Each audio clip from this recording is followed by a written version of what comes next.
నమస్తే అందరికీ. ఈ నెల 29న నాగుల చవితి రాబోతోంది. అసలు నాగుల చవితి అంటే ఏంటి? దాని వెనుక దాగున్న కథ ఏంటి? ఒక్కసారి తెలుసుకుందామా?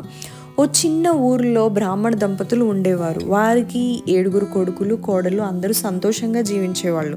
ఒకరోజు కోడలు వంటకు బియ్యం శుభ్రం చేస్తూ ఉండగా దానిలో దాచుకున్న చిన్న పాము పిల్లల్ని తెలియకుండా చంపేస్తుంది.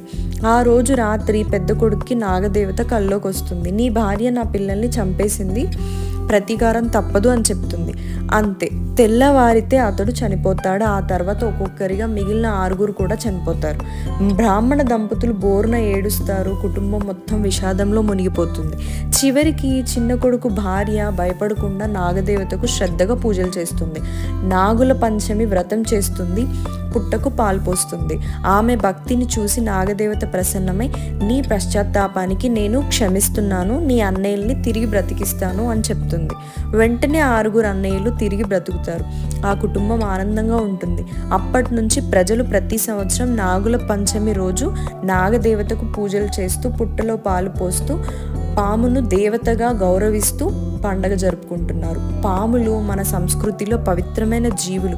వాటిని గౌరవించడం మన బాధ్యత. ఇది నాగుల చవితి కథ.